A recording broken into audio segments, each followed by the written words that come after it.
ओम श्री शांब शिवाय नमः। ओम श्री गणेशाय नमः। श्री शिव महापुराण द्वितीयायाम रुद्र संहितायां प्रथमः सृष्टिखंडः। अथ प्रथमोऽध्यायः। ऋषियों के प्रश्न के उत्तर में श्री सूत जी द्वारा नारद ब्रह्म संवाद की अवतारणा। विश्वोद्भवस्थितिलयादिषु हेतुमेकं गौरीपतिं विदित तत्त्वमनंत कीर्तिं मायाश्रयं विगत मायमाचिन्त्य रूपं बोधस्वरूपमामलं हे शिवं नमामि। जो विश्व की उत्पत्ति, स्थिति और लय आदि के एकमात्र कारण हैं, गिरिराज कुमारी उमा के पति हैं, तत्वज्ञ हैं, जिनकी कीर्ति का कहीं अंत नहीं है, जो माया के आश्रय होकर भी उससे अत्यंत दूर हैं, जिनका स्वरूप अचिंत्य है, जो बोध स्वरूप हैं तथा निर्विकार हैं, उन भगवान शिव को मैं प्रणाम करता हूँ।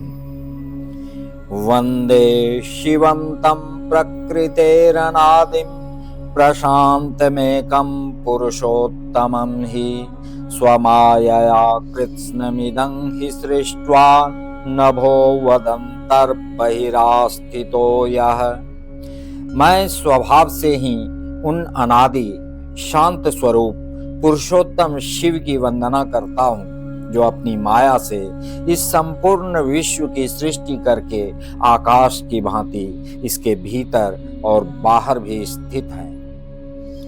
वंदे अंतरस्थं निज गूढ़ रूपं शिवं स्वतः स्रष्टुमिदं विचष्टे जगन्ति नित्यं परितो भ्रमन्ति यत्सन्निधो चुंबकलोहवत्तम्।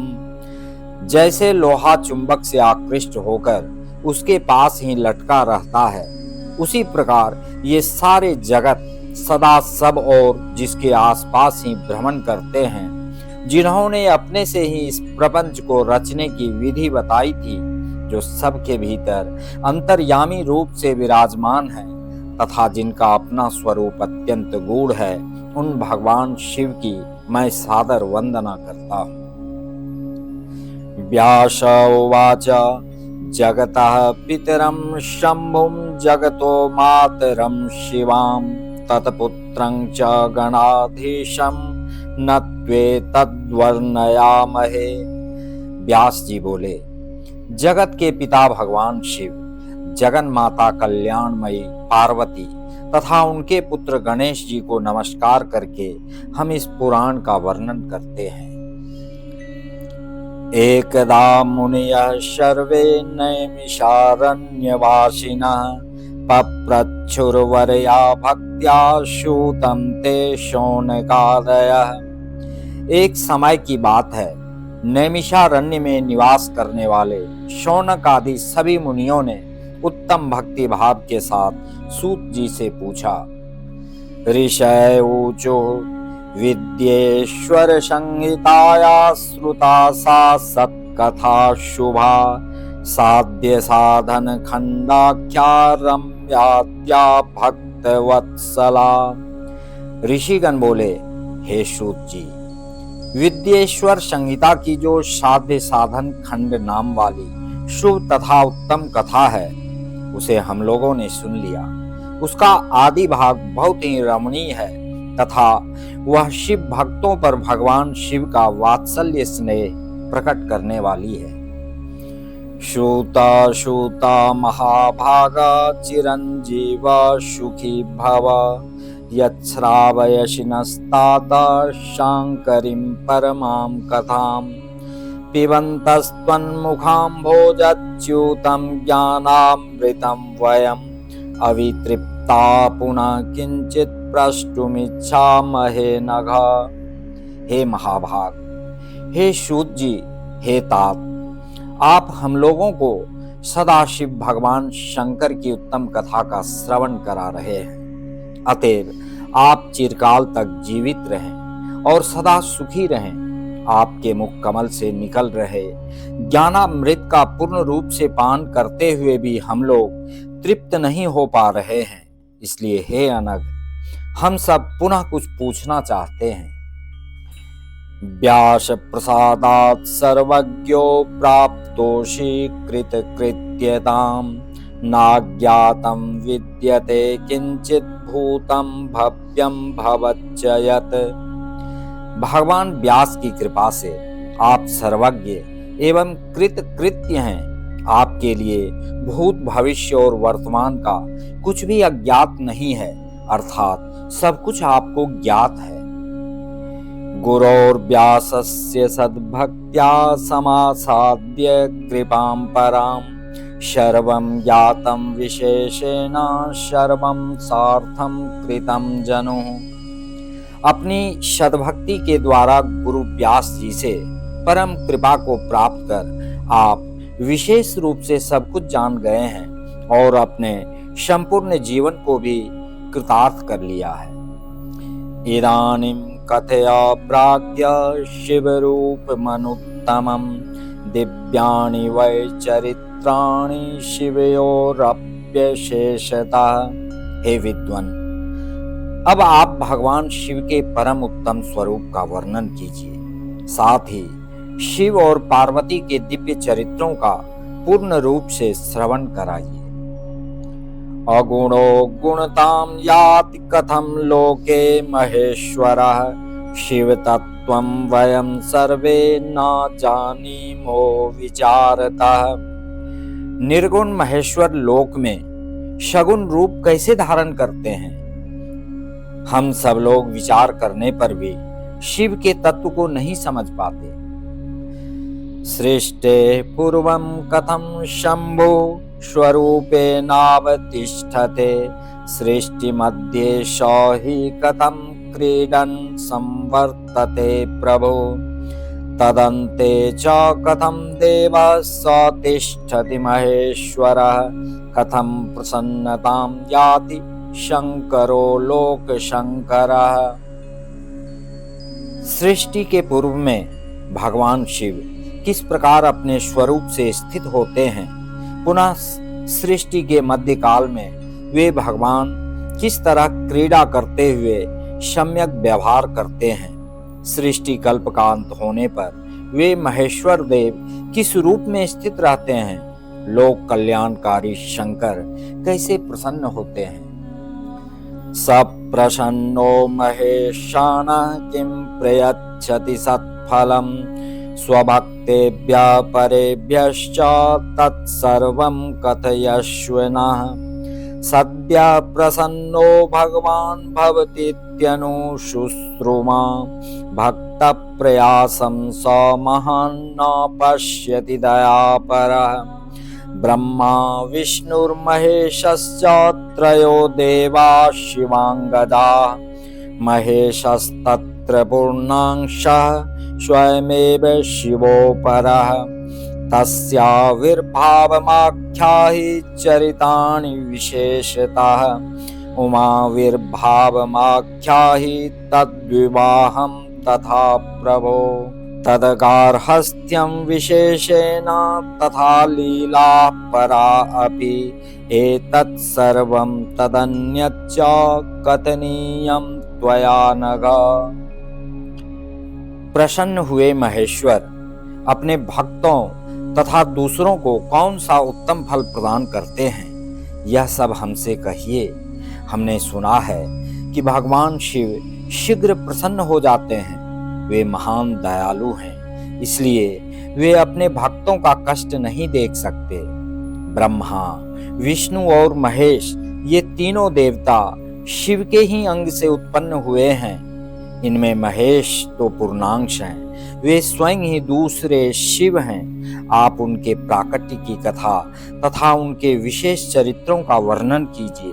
हे प्रभु, आप उमा के आविर्भाव और उनके विवाह की भी कथा कहिए।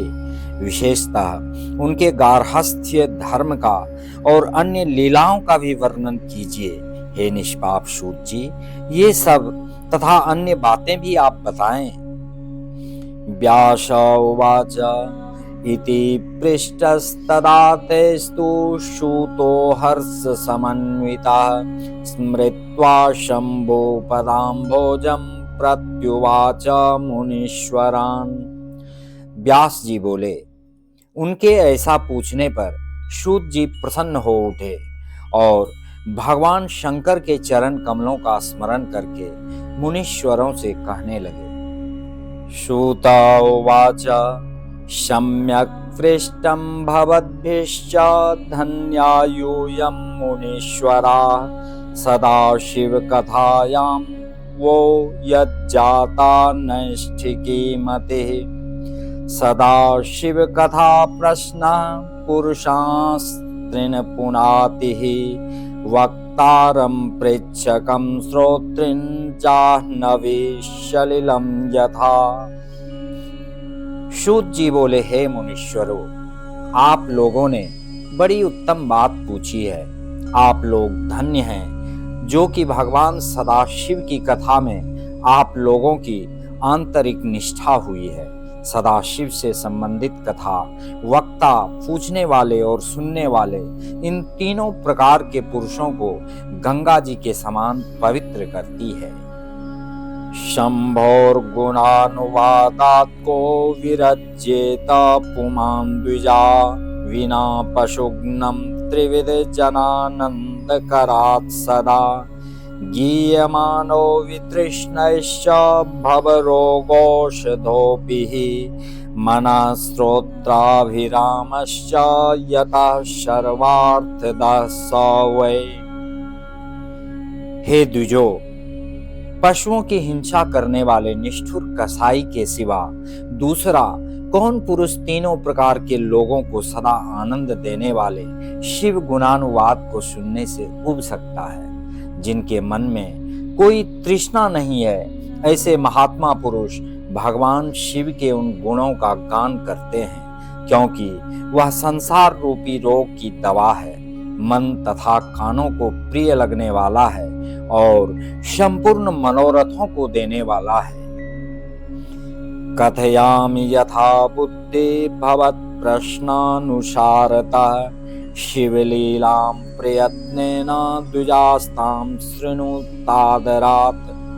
हे ब्राह्मणों, आप लोगों के प्रश्न के अनुसार मैं यथा बुद्धि प्रयत्न पूर्वक शिव लीला का वर्णन करता हूँ। आप लोग आदर पूर्वक सुने। भवद्भिः पृच्यते यद्वत् तत्तथा नारदेन वै पृष्टं पित्रे प्रेरितेन हरिणा शिवरूपिणा ब्रह्मा श्रुत्वा सुतवचः शिवभक्ता प्रसन्नधिः जगो शिव यशः प्रीत्या हर्षयन् मुनिषत्तमम्। जैसे आप लोग पूछ रहे हैं, उसी प्रकार नारद जी ने शिव रूपी भगवान विष्णु से प्रेरित होकर अपने पिता ब्रह्मा जी से पूछा था।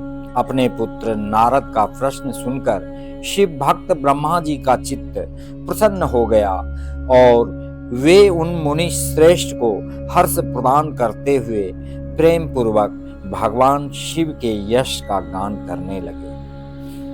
व्यास उवाच सूतोक्तमिति तद्वाक्यमाकर्ण्य द्विजसत्तमा पप्रच्छुस्तत्सु संवादं कुतूहल समन्विताः। व्यास जी बोले, सूत जी के द्वारा कथित उस वचन को सुनकर वे सभी श्रेष्ठ ब्राह्मण आश्चर्यचकित हो उठे और उन लोगों ने उस विषय को उनसे पूछा। ऋषय ऊचु सूत महाभागा सेवोत्तम महामते श्रुत्वा तव वचो रम्यं चेतो न सकुतूहलम्। ऋषिगण बोले, हे सूत जी, हे महाभाग, हे शिव भक्तों में श्रेष्ठ, हे महामते, आपके सुंदर वचन को सुनकर हमारे हृदय में कौतूहल हो रहा है। कदा बभूव सुखकृद्विधि नारदयोर्महान् संवादो यत्र गिरीश सुलीला भवमोचनी। ब्रह्मा और नारद का यह महान सुख देने वाला संवाद कब हुआ था, जिसमें संसार के मुक्ति प्रदान करने वाली शिव लीला वर्णित है। विधि नारद संवाद पूर्वकम शांकरम यशः ब्रोहिणस्तात तत्प्रीत्या तत्तत् प्रश्नानुसारता। हे तात, प्रेम पूर्वक नारद के द्वारा पूछे गए उन प्रश्नों के अनुसार भगवान शंकर के यश का गुणानुवाद करने वाले ब्रह्मा और नारद के संवाद का वर्णन करें। इत्याकर्ण्य वचस्तेषां मुनीनां भावितात्मनां श्रुतः प्रोवाच सुप्रीतस्तत्संवादानुसारतः। आत्मज्ञानी उन मुनियों के ऐसे वचन को सुनकर प्रसन्न हुए सूत जी उस ब्रह्मा नारद संवाद के अनुसार कही गई शिव कथा को कहने लगे।